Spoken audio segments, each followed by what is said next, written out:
knowing what's going on, and it certainly will not stop us reflecting what you think. Weekdays from 6 to 9:30 on GB News.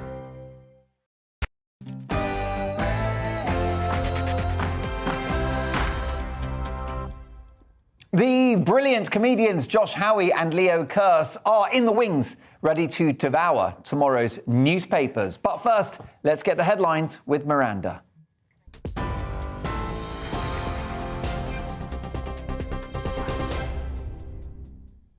Thank you, Mark. Let's bring you the top stories from the GB newsroom. Boris Johnson and the Chancellor Rishi Sunak have jointly pledged to go ahead with a 1.25% rise in national insurance from April. Writing in the Sunday Times, the pair committed to the plan, which will raise an extra £12 billion to boost health funding. It follows reports that Boris Johnson was wobbling on the policy amid pressure from some Conservative MPs. The PM and the Chancellor said they are both tax-cutting Conservatives, but added there is no magic money tree. And the Prime Minister is looking at doubling the number of troops deployed to strengthen Europe's borders in the face of rising Russian aggression. Boris Johnson said it would send a clear message to the Kremlin that we will not tolerate their destabilising activity. Downing Street says the PM will also speak to President Putin and travel to the region to relay the message in person. A 9-year-old boy and a 60-year-old woman have been killed by falling trees as Storm Malik continues to batter parts of the UK.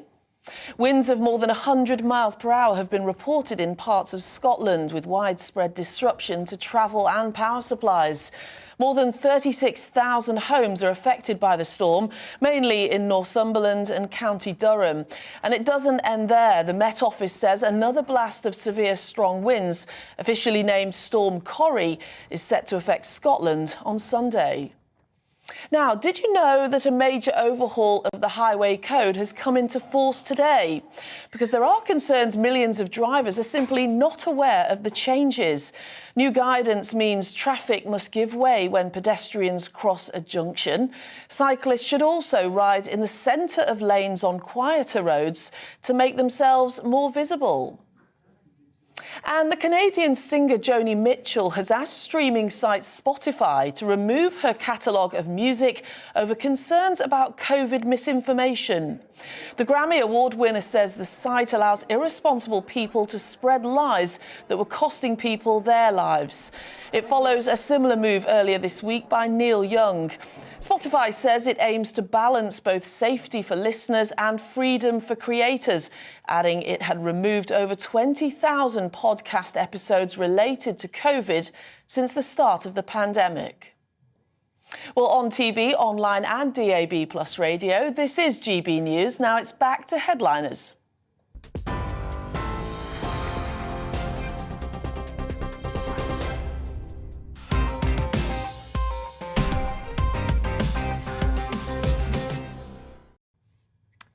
I'm Mark Dolan and you are watching and listening to Headliners, in which I take a lively and normally quite entertaining romp through tomorrow's newspapers in the company of two of the best and, let's be honest, the most available comedians in the country. Tonight, to help me navigate tomorrow's news agenda, I'm joined by the double comedic threat of critically acclaimed comedian Josh Howie and, let's be honest, the eye candy for tonight's show, Housewives' favourite, Leo Kearse.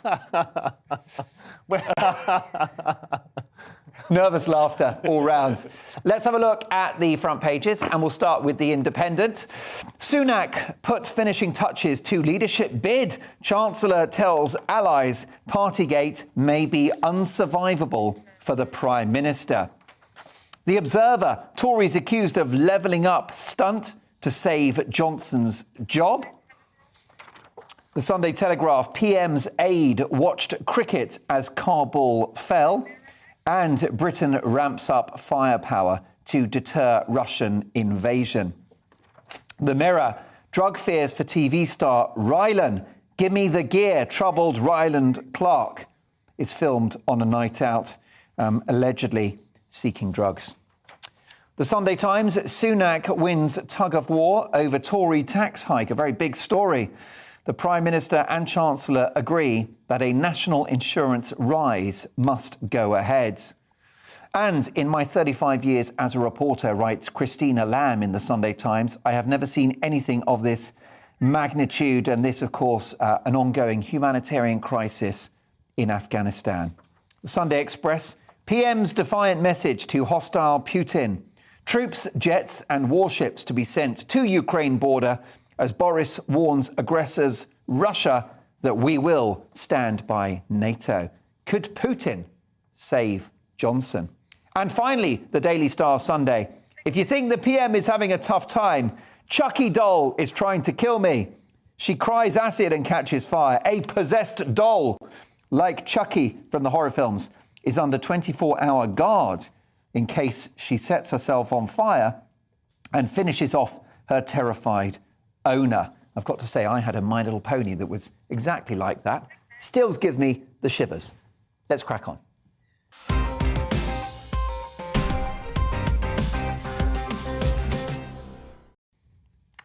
And let's kick off with leadership rumbles at the top of the Tory party, with Rishi Sunak being lined up to replace his boss, Boris Johnson. Is that going to happen? Well, let's just say that I am very happy that about a year or so ago, I took out rishiforpm.com. Someone's going to make some money. Because at the moment, he's stuck with like .co.org or something. So you better come to me, Rishi. RishiSunak.tv. Yeah, exactly. You better, if you want the .com, you know where to come. So reports are coming out. I mean, look, there's a lot of Conservatives MPs now who are there talking about this kind of stuff. It seems like he's pretty organised. They've got a website that's like being trialling. They're doing some polling. And helping him out, this is my favourite part of the story, is a person called Cass Horowitz. He's a special advisor to Mr. Sunak, and he's widely credited with building the Chancellor's online brand, building up his Instagram following, and supposedly the Conservative Party consider him a bit of a boy genius because he's aware of Instagram. The rest of the Conservatives... He can use a mouse. The fact that he's heard of it makes him Mark Zuckerberg. Oh, my God, he's a genius. And this is an ex-staffer, this is what they've said that there was this Twitter account called Ready for Rishi, and the latest tweet was, on the 27th of January, time for a leader who doesn't break the rules. And then this person also says, if I were Cass, I'd be tapping that sentiment. Now, first of all, the person who the ex-staffer probably is Cass. The person who set up the Rishi is Cass. The person who wrote the tweet is Cass. What a brilliant story. Yeah, that's right. This Cass figure is basically going to be Dominic Cummings. He's pulling the strings. Yeah, for Rishi Sunak. I mean, the question is, does the country need a new Prime Minister, Leo? Well, that's the thing that Rishi and a few other Tories are banking on. Some other people are throwing their hats into the ring as well. I mean, Partygate really seems to be the thing that's tipped after so many things. There was, the Patterson, the Randox scandal, so many things that you'd think might bring down a Prime Minister, and Boris just, batted it away. And this finally looks like it might bring him down. But it's funny that it's Partygate, the spreading of coronavirus or whatever, when Rishi is responsible for Eat Out to Help Out, which I think probably killed more people than that was Partygate. Delta. Partygate for the whole of the country. It was the whole of the country. It was amazing. I can't believe it. I was actually out of the country for a bit, and I was so gutted, missing out on all those half-price pizzas. It was good times. It was good times, but also you couldn't get it to take away and eat in your house and eat it in a safe non-COVID environment. You had to sit in the throngs of people coughing and sneezing on each other. It was worth it, though. It was worth it. To get that half price was just absolutely worth it. It really was. I mean, look, do you think that if there is a replacement for the Prime Minister, it could be Rishi Sunak? I mean, is he the front runner? He's got to be odds-on favourite, surely. He does have a pretty good brand, I guess, if you're honest about it. And he's not seemingly tainted, certainly to the way that some of the others are. Liz Truss, and he's a social media guru, which means that his next budget might be on TikTok.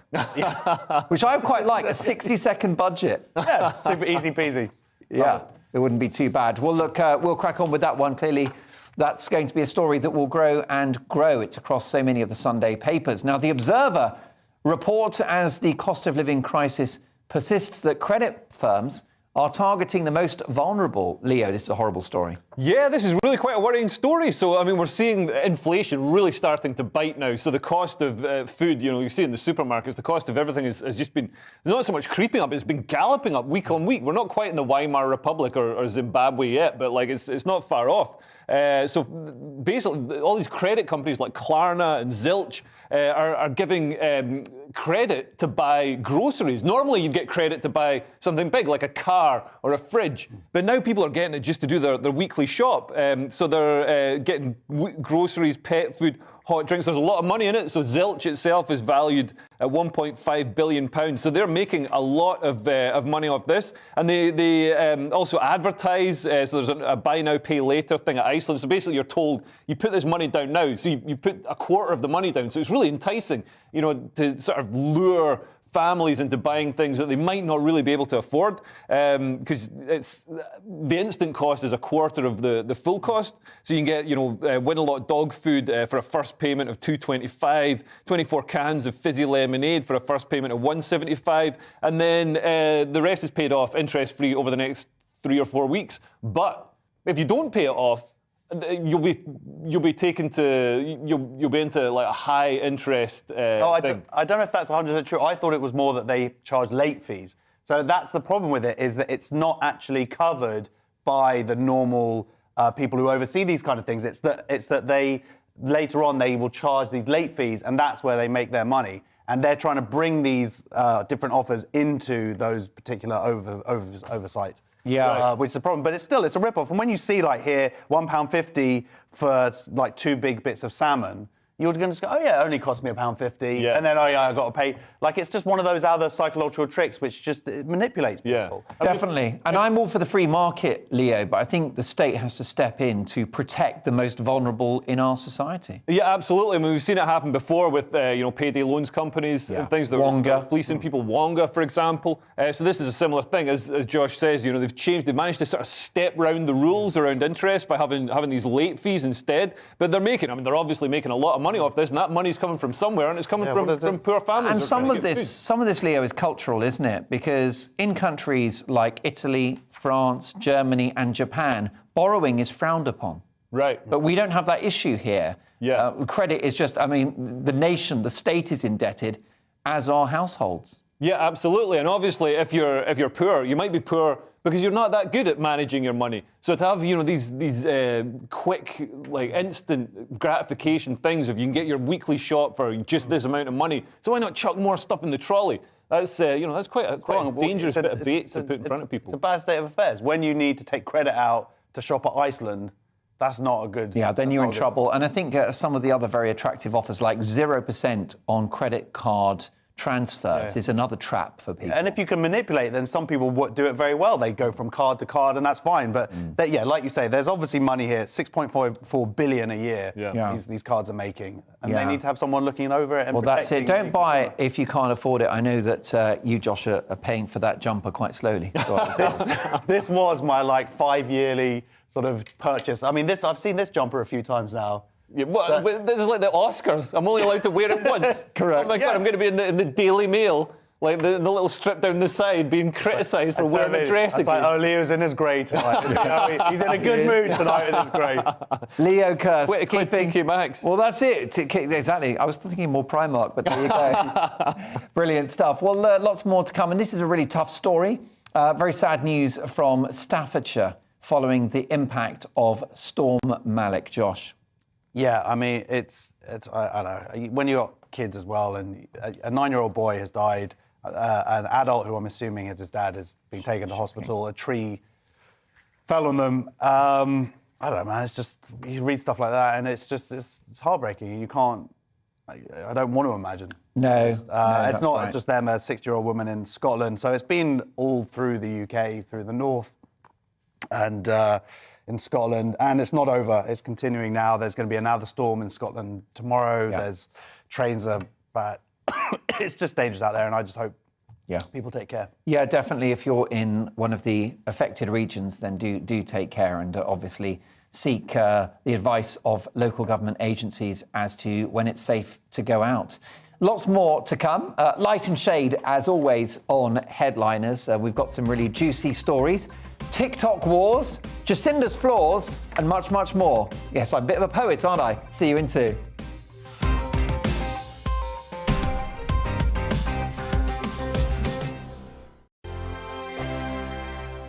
Hello there, I'm Eamon. And I'm Isabel. And you're watching the GB News digital stream across the United Kingdom. And around the world. If you're here in the UK, you can also watch us on your TV screen. GB News is Freeview channel 236. On Sky, we're channel 515. 626 on Virgin Media. Just remember, you might need to retune your TV to watch the channel. Yeah, and if you are doing that, find out more about retuning by going to gbnews.uk. Join my show Farage, 7 p.m. till 8 p.m. Monday through Thursday, and there you will get opinion, analysis, debate, and I'll cover stories that nobody else dares to touch. And then for the last 15 minutes, talking pints. We're over a drink. We have a civilized conversation with someone. We very often disagree, but we do it in a grown-up way. Come and join me on Farage.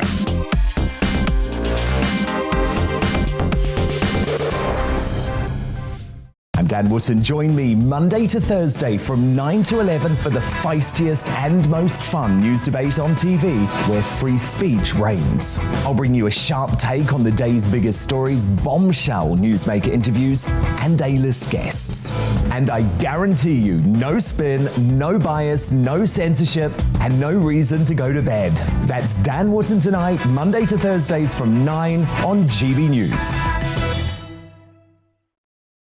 Hello there, I'm Eamon Holmes. And I'm Isabel Webster. And we hope you can join us for Breakfast with Eamon. And Isabel. You make me laugh out loud, belly laugh. Is that important first thing in the morning? Yeah, absolutely. And there's me trying to be deadly serious. News is a serious business. Yeah, I have to rein you in sometimes. Well, it doesn't stop us laughing at it. It doesn't stop us having an opinion on what's going on. Yeah. And it certainly will not stop us reflecting what you think. Weekdays from 6 to 9:30 on GB News.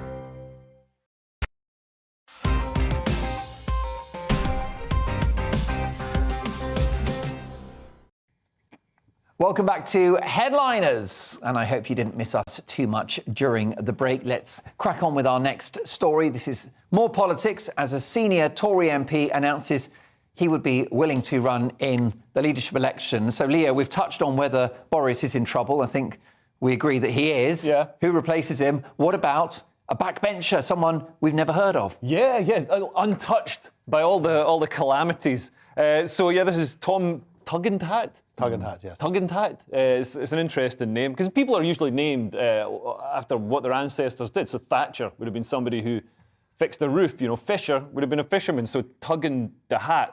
Maybe somebody who masturbated into a fedora. I don't know. You know what's funny is... It is possible. There might be some historic images. Yeah. Leo is obviously on the certain side of politics, fine. Someone else, Stuart Lee, another comedian, you both made exactly the same joke. Oh my God! The two of you are now connected. And he got a lot of grief for it as well, because he did a whole column basically ripping the Mickey out of his name. It turns out it's a Jewish name, right. And then he just got because it just shows the hypocrisy. Because of course, if he had done a column ripping the Mickey out of the person you are, Shola Moshog Bamimu. Thank you. I was going to say, don't try and No, pronounce I got it right. But he did.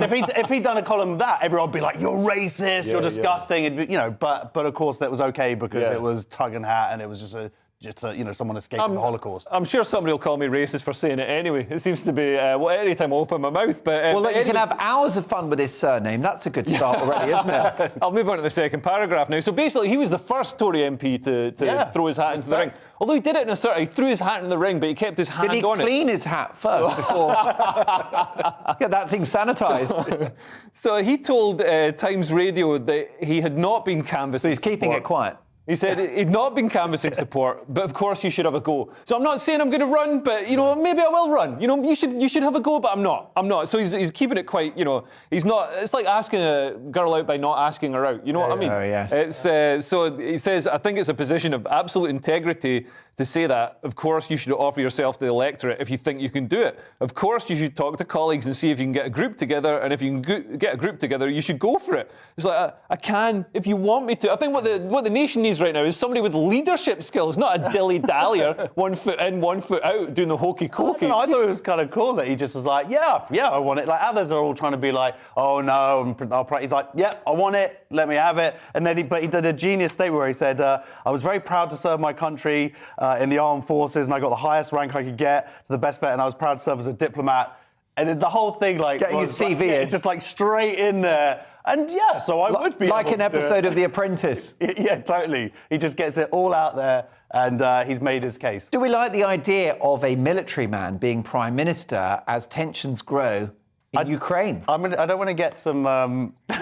He's got the transferable. I don't want to get angry tweets here. Go on. But he's from the Territorial Army, which I know is like, is the army and all that sort of stuff. Mm-hmm. But there is a difference there. And yes, he's served in Afghanistan. He's braver than me. They identify as soldiers. I know they do, but he doesn't mention that. Yeah. It's like, I was in the army. He's not saying I was in the Territorial Army, is he? Braver than Josh Howie is not the highest of military bars, let's be honest. Boris Johnson has gone on holiday during his rather challenging moment politically. Or perhaps I've misunderstood the story, Josh. What's going on? Yeah, he is heading to meet up with Putin. Okay. To try and save his political career, basically.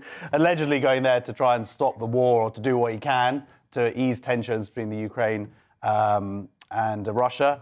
I can't think of a terrible... he's probably going to go and make some terrible joke and make it 1,000 times worse is what he's going to do. Well, do you think he's going to do a Paul Gascoigne and he's going to turn up with maybe a 4-pack of Stella Artois and a cooked chicken? Yeah. How can I help? Come on. Yeah, he likes I think he's going to rugby tackle Putin like he did with that 7-year-old Japanese child and just show Putin, what he can contend with. But Putin would just like ninja chop him and judo him to the side. It's funny. So it's a ramp up deterrence to avoid bloodshed, and of course they're referring to number 10. Yes, too right. At the moment. So whether it will do any good or not, look, it's great that he is trying to do something, or someone is trying to do something to stop this going ahead as it sort of seems to get more and more inevitable. But they're also talking about doing tougher sanctions and whatever. And every time they mention tougher sanctions, I'm always like, surely we've already got the toughest sanctions. Like, why aren't we, after Salisbury, surely that would have been like the time to do tougher sanctions. How much more tougher can we get? Obviously, we haven't done the tougher sanctions yet. Obviously, there's billions and billions of pounds of Russian money, or Russian oligarchs in the UK. Obviously, they've been afraid to sort of step on it. And that's right. Also, any sanctions would need to be pretty collectivised, and you need EU nations on board with that. Germany needs Russian gas. Yeah. So they are in hock in some ways to Putin's wishes. Yeah, and our property market needs Russian money. Too right. Yeah. I mean, those Rolls Royces aren't going to buy themselves. Well, let's continue along the Ukrainian border. The Sunday Telegraph are reporting on TikTok wars. Leo. So yeah, this is interesting. So as the troops and the tanks roll into Ukraine and roll, past people, they're getting their phones out because obviously everybody's got a phone now, even people in Ukraine, and they're recording it and putting it on TikTok. So military analysts are seeing the videos, basically seeing what's happening in real time and keeping tabs on the movement. We've seen in conflicts and big sort of geopolitical situations before, social networks have played a huge role. So. Iraq in 2003, that was seen as the first live TV war. So you could see everything on TV, all the cruise missiles going down the street and everything. But then the Arab Spring was defined by Twitter, and you could see, it was organised on Twitter, and you could see it unfold in real time on Twitter. So they're saying Ukraine is basically going to be the first TikTok conflict, which is going to make a nice change from nurses dancing. It's finally going to be some interesting content. Lee's just revealed something of himself there. It's a dilemma, though. They say they're nurses, but the uniforms look pretty short. Function on TikTok now. Yeah, but it's a dilemma for TikTok users, isn't it? As you sort of flick through the content, it's like, shall I go for singing teenagers, or do I go for cute kittens, or do I go for Kiev being invaded by the Russians? So It's quite a sport for choice. It's a tricky one. I think was funny. So the people are really on it. Like some of these like outside agencies, and they're the same people who managed to link the Russians to the plane that went down, and they did it. They're really clever. Like it really is like that kind of TV, like 24 stuff, where they look at the footage and they map it geographically to things, and they really find all the stuff. So they went they asked the Ministry of Defence if they're looking also on TikTok, and they haven't got back to the Telegraph yet with a comment, because they are literally in the Ministry of Defence going, what is TikTok? I'm freaking out. Yeah. But it's not the first time that Putin's been affected by social media, because Navalny, his big enemy, who's currently in a gulag in Siberia or whatever, is sort of built up a huge following on YouTube and other social networks, where he reveals all the crimes of Putin and all the money that's been grafted away, and the villas that he's bought and all the rest of it. So people aren't watching. Russia used to have the state had a complete control over the media. You had Pravda, which is their equivalent of the Guardian. But they had Pravda, they had state TV, and that's the only place you could get your news. Now people have got access to the internet, so it's really undermining Putin, and I think this will contribute to it as well. Too right, fascinating stuff. Well, just when all hope seemed to be lost for Prince Andrew, he's reaching out to a very reliable friend, Josh. Wow, you're in trouble when you've got to turn to Prince Andrew. Prince Andrew is turning to Kevin Spacey, basically, to help him to try. Prince Andrew wants to distance himself from Ghislaine Maxwell. So what he's trying to do is he wants to get Kevin Spacey to come in and say, no, because there's a photo of them in the Queen's room or on the throne or something, and it was supposedly Kevin Spacey who invited Giselle. So that's what he's trying to do. I'm not sure if that's a particularly good idea, going to Kevin Spacey. I mean, I don't know if he was like, oh, Jimmy Savile could have got me out of this. If only he hadn't died, he could have provided me with an alibi. Has he got a landline number for Rolf Harris? Yeah. Well, he probably does. I mean, so, Rolf Harris could do sort of like a sort of character witness thing, but just do it all as a cartoon. I mean, can you tell what it is yet? But I mean, it's a 17-year-old girl. It's a pretty tough, desperate situation. It's a crazy way of saying, like, no, I didn't invite my paedophile friend. My paedophile friend invited my paedophile friend. It's, Prince Andrew isn't somebody I look to, if we even call him Prince Andrew anymore, but he's not somebody I look to for genius ideas, but this seems to be a particularly bad one. And of course, these allegations are strongly denied by the Prince and his lawyers. Yeah, you've got to say what you say, mate. Although it's interesting that this guy, I mean, you don't want Prince to get Andrew, an email tomorrow, do you? Prince Andrew is on the sliding scale of sort of celebrity popularity. Prince Andrew is now so unpopular. Basically, Kevin Spacey is sort of Anton Dec by comparison. Yeah, he needs to get the guy who's doing Rishi Sunak's website and get him on, hire him. I think poor old Kevin Spacey. He's basically Mary Berry. Well, this is the other reason they want to hire him, and this is kind of genius, is that someone says here, Andrew also believes such a gifted actor and public speaker could be a very compelling asset in front of the jury. Like he's going to channel one of his characters. Well, he's got star power. He's going to act. Yeah, that's what you want. Somebody who's going to lie. Someone's just he had never met this person before, and he does not sweat. I have never seen him sweat. Shakespeare. Well, there you go. Well, joke as we might, let me confirm that Prince Andrew does deny the allegations. Now, the next one is quite a shocker, involving a Kiwi journalist having to reach out to an unlikely source of help. Leo, Mail on Sunday, what's going on? This is an incredible story. But everybody looks to New Zealand and Jacinda Ardern as, just the woke, warmest, nicest, most tolerant people. But so this is Charlotte Bellis. She's a broadcast journalist. She was in Afghanistan doing, hard-hitting interviews with the Taliban. So obviously incredibly brave, going as a woman to go to Afghanistan and, nail the Taliban in interviews.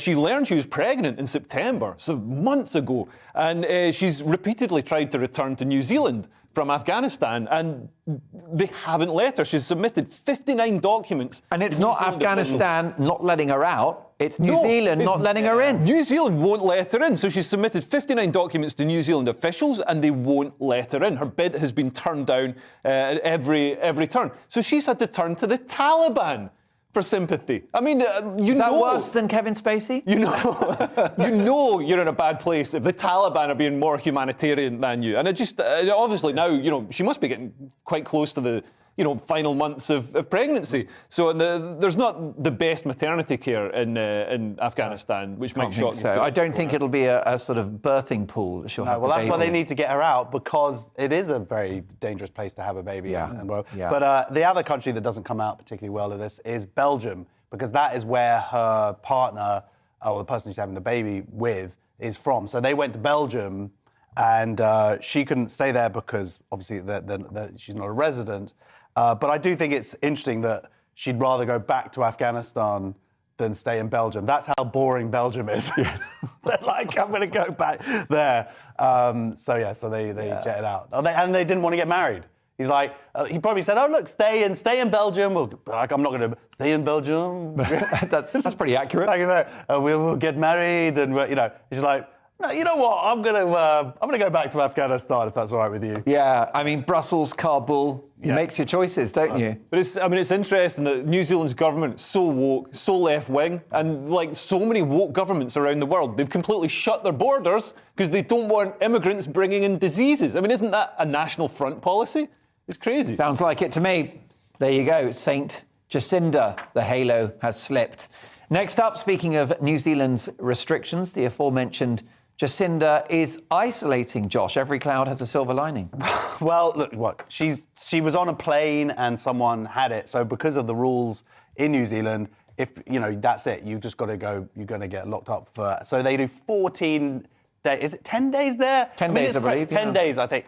But the thing is, if you get it, you actually have to be at home for 14 days. And then anyone in the home with you has to be in for another 10 days. So it's like that whole month has gone. So they must be praying that she doesn't have it, that no one does have it. I would be interested to see if she does get it, if that will change how she feels about it. And the thing is, because Boris got it, and I wonder if that changed because he had such a near-death experience, and I imagine that's got partly to do with his weight. Yeah. And I wonder if that made him a bit more scared and a bit less lackadaisical about it than he seemed to be at the beginning of everything. If she gets it and is asymptomatic and sort of goes, "Oh, well, I had it," I certainly know when I got it, I was scared, and then I got it, and then I was just sick of it. Well, a lot of people think that Omicron is a game changer, not just because the evidence is pretty clear now that it's far milder than previous incarnations of the virus.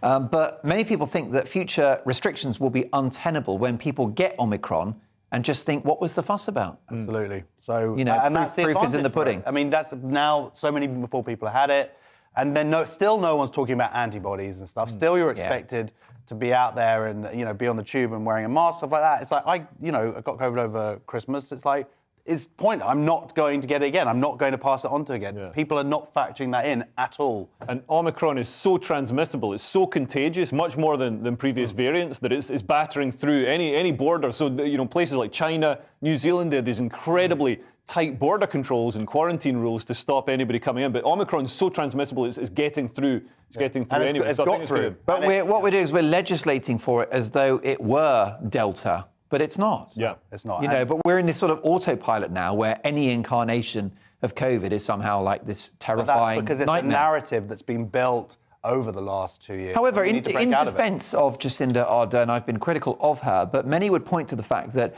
they've had just over 50 very sad deaths from COVID. So were the restrictions justified in New Zealand? You'll have to ask New Zealand. I mean, I've got family who live there. My wife's from New Zealand, and it's been really tough. They've had very strict rules. Auckland, in particular, has been really locked down, and they have to ask. You can't. It's very hard to look at then go, well, okay, they had 52 people who died because they did go into lockdown. How many people would have died? This is the handoff. How many people have died through suicide, through other reasons? And economic damage. What do you think? Do we look to New Zealand with envy? Not at all. They've sort of brought in this authoritarian, totalitarian style of government. I mean, I sort of like that in Britain. Even though we had lockdowns, we sort of did the first one properly, and then we're like, nah, we'll just we'll pretend we're doing it, but we're not really going to do it. We'll just got it, and then everybody's got on with things, and now we're almost back to normal. And I think that's I mean, I never really understood the idea of lockdowns, because although I'm definitely critical of that policy, I do accept that if you locked yourself at home and the state just passed food through the letterbox, you would stop spread. But what we did for all of the 3 national lockdowns is spend all day at home and then for an hour a day go to Tesco's and just like rub shoulders with everybody in the neighbourhood. Didn't seem too logical to me. It was Poundland for me. Was it? That was like I did my taxes last week. It was not a good look. It was not a good year. But basically, next all my year, ka-ching. Yeah, see, jumper. But I went through all of my receipts are basically for me just repeatedly go back to Poundland. Wow. And just putting on some serious weight. And was it on credit? No, I managed to. Not yet. You know you're in trouble when you're paying for Poundland slowly. Well, Can I start with 50p? If it's on Zilch, then it's 25p land. Yeah. Now you're talking. Blimey, gets competitive, doesn't it? Now, the Sunday Express are reporting on China's demands of the US. So let's hope Sleepy Joe keeps awake for them, Leo. Yes, so the Chinese Foreign Minister Wang Yi and the US Secretary of State Antony Blinken have had a call, and China complained of new shocks that are shaking the relationship between the two countries. And China made 3 demands. He said, as a matter of urgency, the US should stop interfering in the Beijing Winter Olympics. But they're not tampering with skis or anything like that. They've withdrawn diplomats. I heard that they were doing some sort of protest against the Beijing Winter Olympics, but they've just withdrawn diplomats. The diplomats weren't competing, so it's still going to be the same like Beijing Winter Olympics, just without some diplomats watching, which doesn't seem to make much difference to me. They've also told the US to stop playing with fire on the Taiwan issue, because I'm wondering if, with Ukraine distracting everybody, is China going to try and annex Taiwan as it wants to? And it's also told this one sounds quite high school. Stop creating various anti-China cliques to contain China. That's Mean Girls. Yeah. Oh, that's what it is. Christ. I mean, it's quite something to see the Chinese flexing their muscles in this way. They don't exactly occupy the moral high ground, do they? No. I mean, as the viewers know, we are funded by China. So we have to be very Every careful. penny. We're very friendly with Beijing. So I think China, just get on with it. Do what you're doing, guys. Look, China are really... They're really underhanded, and they're really, like, when they put out their media stuff, they're so hilariously hypocritical when they're trying to attack people, because then they get attacked for basically carrying out a genocide at the moment. That is just not. No one's talking. I mean, some people talk about it, but not to the level. There is a genocide going on against the Uyghur Muslims. It's mental. And they're being used as slave labour in factories that are then contracted out to Western companies to manufacture the goods that we use. And it blows my mind that everybody's up in arms about statues of slavers from 400 years ago when there's slavery happening now. It's terrible. Well said. Couldn't agree with you more. Well, lots to come. After this, we've got the Tiger King, Uri Geller, and Icelandic burgers. You won't want to miss that. You certainly wouldn't get that anywhere else. See you shortly.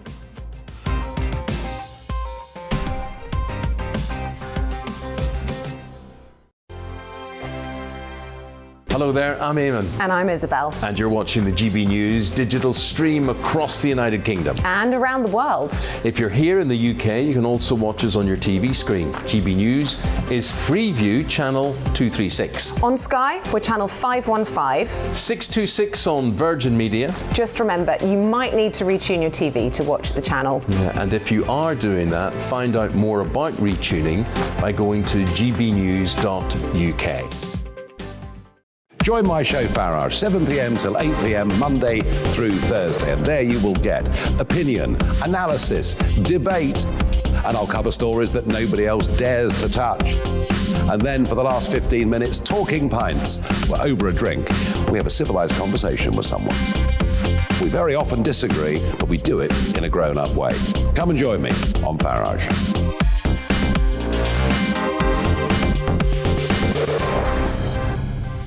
I'm Dan Wootton. Join me Monday to Thursday from 9 to 11 for the feistiest and most fun news debate on TV, where free speech reigns. I'll bring you a sharp take on the day's biggest stories, bombshell newsmaker interviews, and A-list guests. And I guarantee you, no spin, no bias, no censorship, and no reason to go to bed.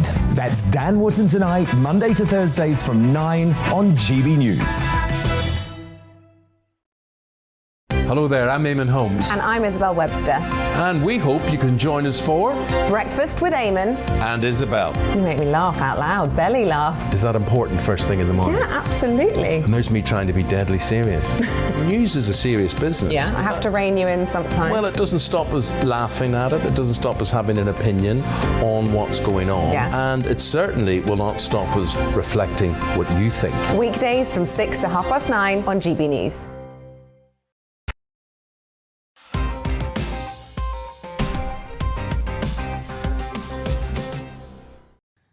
Welcome back to Headliners, where I'm joined on a voyage with my ingenious panel of the brilliant Leo Kearse, and I'm delighted to say Josh Howie as well. Next up, mask misfortunes for one poor soul up in Prescott. Josh.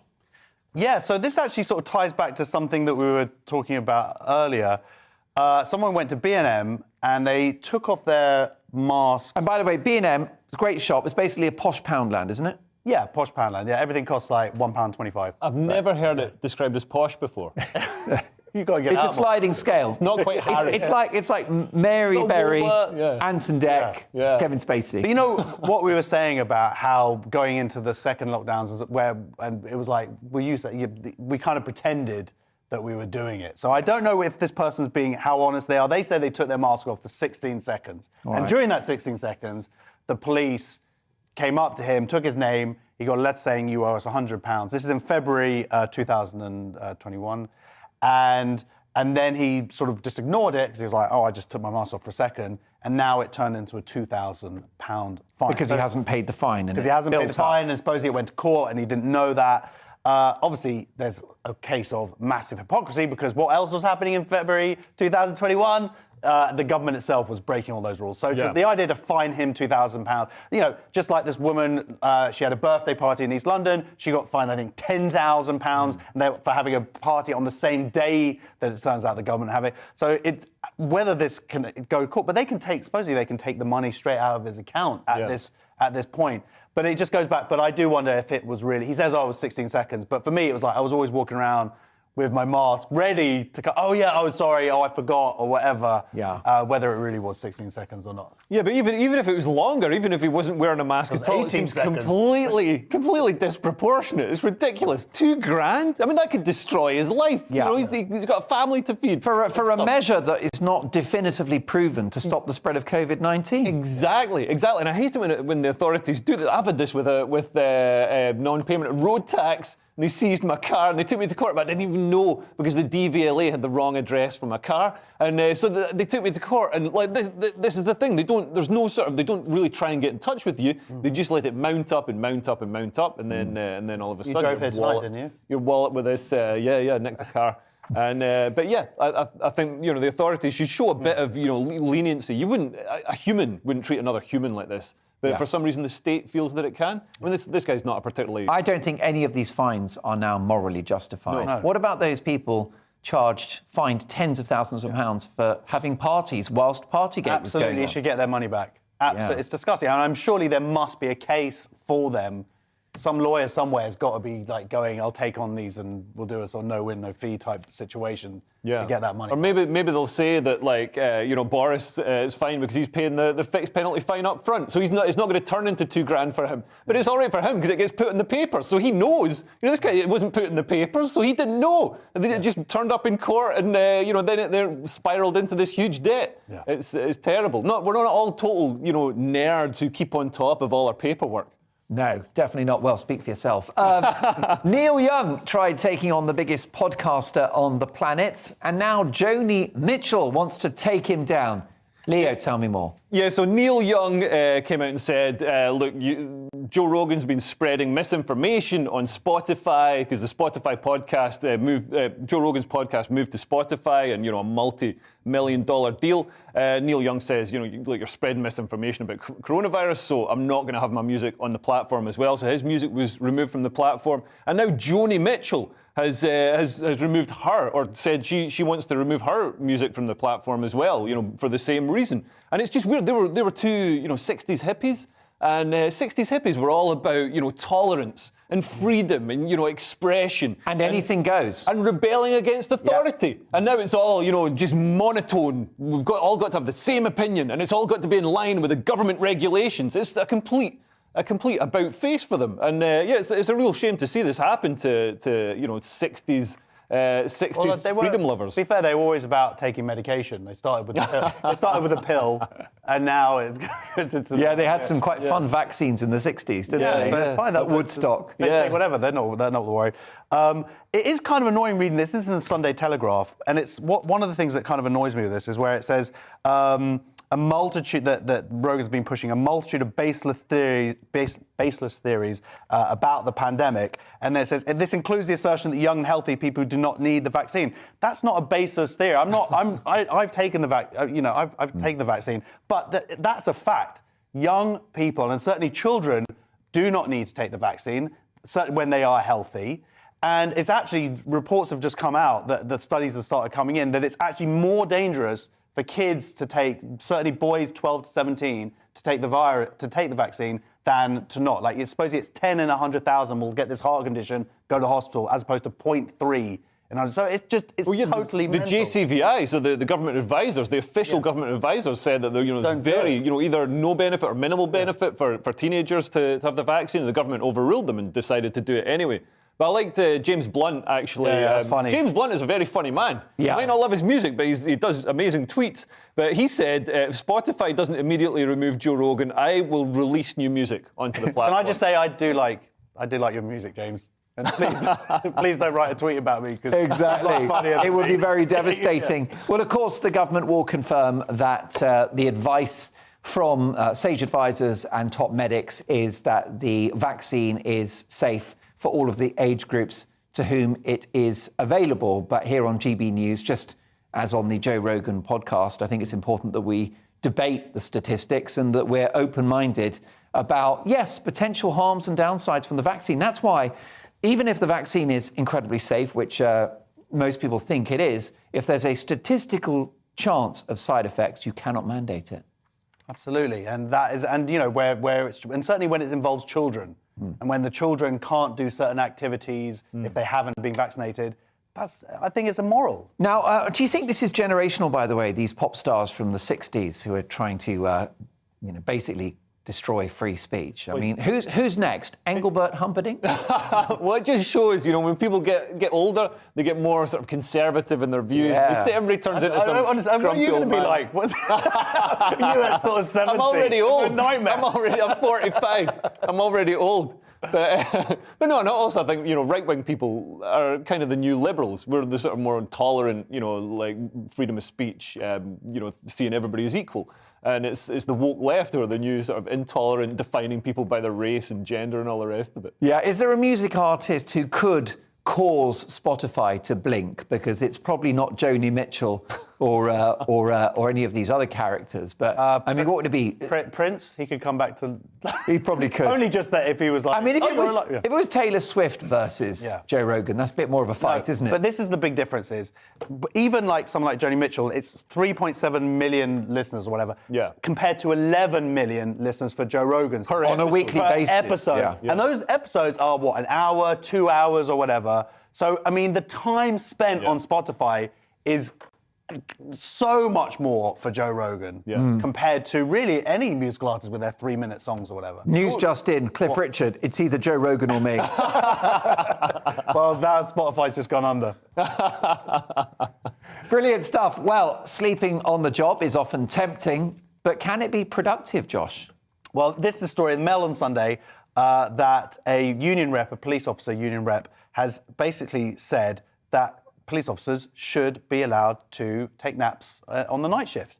And I'm sort of amazed that they don't, because absolutely not having enough sleep is going to have a massive impact on your health, on your mental state. And I know the fire service do this. I'm assuming they sleep through the night when they're needed. Yeah. And I feel like absolutely police officers should be able to. I'm not saying they should be necessarily sleeping the whole night, but going off for a little 20-minute nap. I mean, that I would say napping. If I had a philosophy, or if I was ever to bring out a book, childcare or whatever it is, God forbid. It's napping. I would have read that childcare book. I'd rather read. How hard to hit your children. I'd rather read Kevin Spacey's How to Have a Great Life. I'm just saying. No, I've got 5 kids. They're all lovely. They're all great, and it's because we nap. You've got to nap. 20-minute nap, stick on the TV, put some Peppa Pig on, and have a 20-minute nap. No, that's not my advice to the police. Nap away, and then you're refreshed, you can come back out, and then you get on with the rest of it, the rest of the day. Are you a napper? Well, it's interesting that you used Peppa Pig as your example, given that this is a story about the police. But I think... Subconscious. I think the last thing... I used to work as a criminal intelligence analyst, and the last thing we should be doing is giving police an excuse to be lazier. This is a terrible idea. They shouldn't be allowed to sleep. They're getting paid to work. You've got a time when you go home and you get to go to sleep. That's the time to sleep. But they can't go to sleep because of the rhythms of the way their shifts. They can only get like 4 or 5 hours because of the way the shifts. But I used to work nights. I did so nights. You know it's a nightmare. It was fine. I worked like 4 nights on, 4 nights off. It was great. Earplugs in. No, for me it was a nightmare. Once you mess with the system and it got you all over the place. Just have a Baileys, get off to bed. Night work is horrible. I hate it. Yeah, well, I tell you what, I wish the cops had been sleeping when I did 22 miles an hour in a 20 zone a few weeks ago. Now, this next one nearly had me in tears without another Tiger King documentary for the next inevitable lockdown. Josh, we need the Tiger King if there's ever another lockdown. It is sad because he basically appealed his sentence. And he had a bit of a success. It's gone from 22... Can you tell us, for those that don't know, what is the Tiger King? Well, first of all, I don't want to know anybody who doesn't know who the Tiger King is. Yes. If you don't know, could you please change channels? Please go and watch Netflix, right? We shouldn't really be encouraging that. Definitely I guess not. But Tiger King was a massive hit on Netflix. Actually, in the first lockdown, it was like the thing that everybody watched. You baked banana bread, you watched Tiger King, and you started a podcast. And you had a couple more kids. So he was sent to jail for attempted murder. He paid. And this was a guy who owned a private zoo, populated by tigers. Hence the name. And he's a big enemy with someone else. A rival zoo owner. Rival zoo owner. So that's what the documentary's about. And it was very entertaining, mostly because he's so entertaining. He's just, I wouldn't say he's mental, but he's a bit out of the wall, and he's got an amazing life story as well. He's like a policeman, and then he sort of came out of the closet, and then he sort of started putting these crazy pop videos out there, and all the cats are... He's a dodgy dude, no doubt. He's a great self-publicist. Absolutely. I mean, he could be our next Prime Minister. But that's the sad thing about it, is that he is now basically world famous, yet he's in jail. Yeah. And he wants to get out of jail because...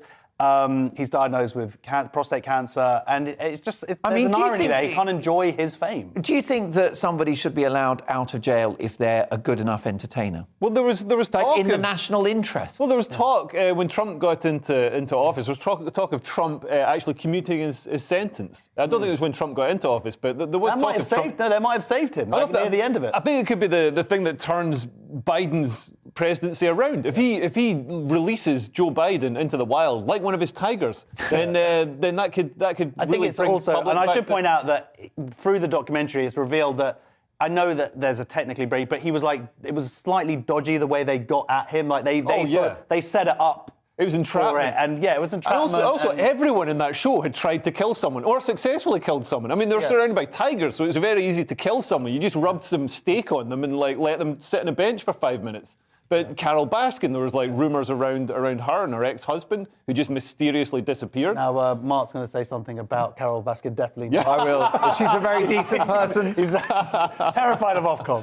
Prince Andrew's a great guy. I love Carol Baskin.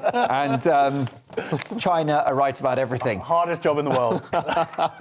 Now, we all know social media giants can be a tad sensitive when it comes to regulating what we say online, but they're also quite involved in self-deprecation as well. Tell me more about this. Yeah, so I think a lot of the social network censorship is actually done by algorithms. So sometimes they pick up things that aren't really problematic and don't contravene the guidelines. But Claire Sharp she's a Facebook user. She was banned for 30 days for commenting that she herself looked like a potato. So Facebook banned her for bullying herself by comparing herself with a potato. So and she's unable to overturn the ban. But it shows, big tech censorship is so capricious The rules are so opaque. We don't know what they are. We don't know how they're applied. And it really needs to be opened up. I think we need, like Ofcom. You know how Ofcom watch this programme and make sure we don't say anything bad about Carol Baskin. Sure. We need to make sure... They've got their work cut out tonight.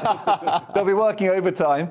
Get the kettle on, lads. We've got quite a bit to get through. We need an off Facebook to watch all the social networks we and make sure that, you know, they apply the rules fairly. Do we have a photo Of the potato? the potato? The lady. Yes, no, I can tell you that I looked at the image earlier and I thought she was more Maris Piper than King Edward.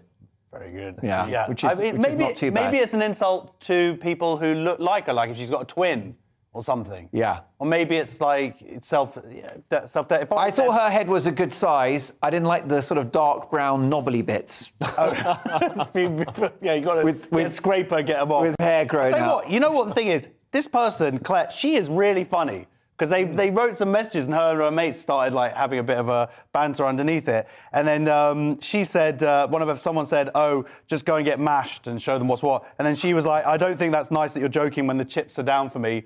She's funny. She is funny. She is funny. Good for She's her. the queen of comedy. Back in the day, and there was that comedy sketch, Computer Says No, from Little Britain, and that was about an algorithm deciding whether you borrow money or not. But now it's a computer that decides freedom of speech. It's not even an individual. Yeah. It's software, which I think is the most terrifying thing of all. Yeah, absolutely. And it's impossible to overturn or appeal the decision. I'm a moderator on a comedy site where people post adverts for gigs. And somebody posted and literally just offered a gig. Terrifying. And it got pulled down. And now it's got to be, you know, he's not allowed to post. Every time he posts, it's got to be... Well, do you know what? Software says we're out of time. We're back tomorrow at 11 and I'll see you at 9. Looking ahead to tomorrow's weather, and the UK is looking cold and bright to start, before rain and strong winds spread southeastwards later. Let's take a look at the details. A chilly morning across southwest England with frost to start for some, though it will be dry, and with those clear skies there will be plenty of sunshine around tomorrow. A bright and fine morning for London and the southeast, although it will be rather chilly to start the day with some frost around.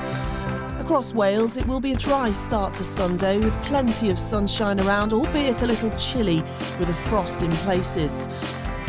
Zooming into northwest England now, and it will be a dry, bright, but generally a rather chilly morning on Sunday, with plenty of sunshine around and a patchy frost where skies cleared overnight. Moving across the Pennines now into northeast England, and a calmer and drier start to the day tomorrow with light winds and sunny spells, though a cold morning with a frost in places. A generally bright start to Sunday for southern Scotland, though a bit more in the way of cloud in the west. Cold in the east with a patchy local frost. Dry with bright spells for Northern Ireland tomorrow morning. A cold start though, particularly in the east where clear skies remained all night and a frost formed in places. Storm Corrie will move into western Scotland tomorrow morning, bringing strong winds and outbreaks of rain, which will spread southeastwards later.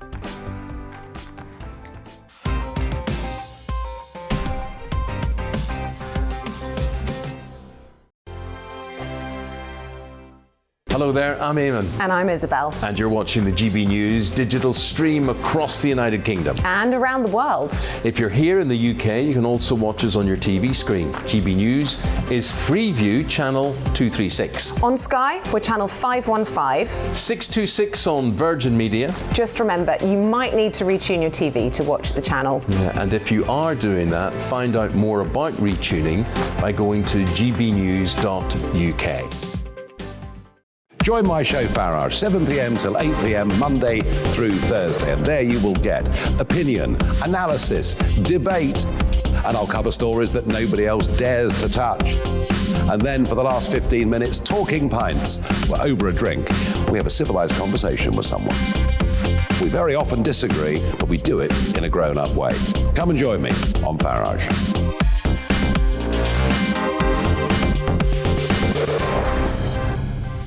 I'm Dan Wootton. Join me Monday to Thursday from 9 to 11 for the feistiest and most fun news debate on TV, where free speech reigns. I'll bring you a sharp take on the day's biggest stories, bombshell newsmaker interviews, and A-list guests.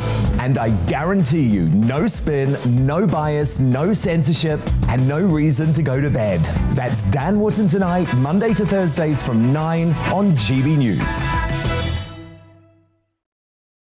Hello there, I'm Eamon Holmes. And I'm Isabel Webster. And we hope you can join us for Breakfast with Eamon. And Isabel. You make me laugh out loud, belly laugh. Is that important first thing in the morning? Yeah, absolutely. And there's me trying to be deadly serious. News is a serious business. Yeah, I have to rein you in sometimes. Well, it doesn't stop us laughing at it. It doesn't stop us having an opinion on what's going on. Yeah. And it certainly will not stop us reflecting what you think. Weekdays from 6 to 9:30 on GB News.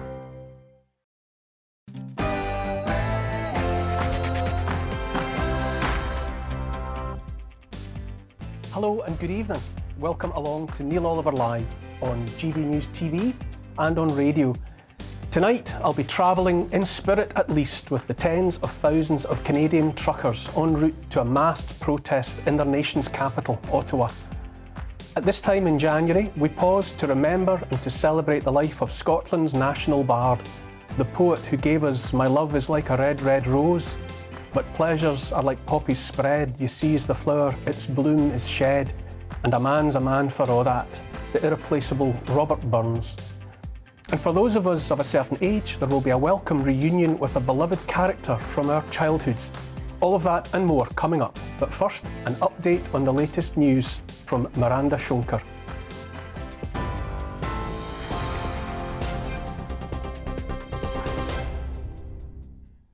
Thank you. Your top stories from the GB newsroom. A 9-year-old boy has died and a man is in hospital after a tree fell on them in Staffordshire as Storm Malik continues to batter the UK. Earlier, a 60-year-old woman was killed by a falling tree in Aberdeen. Winds of up to 100 miles per hour have caused power cuts to thousands of homes. More strong winds, dubbed Storm Corrie, are expected on Sunday, with some snow possible across parts of Scotland.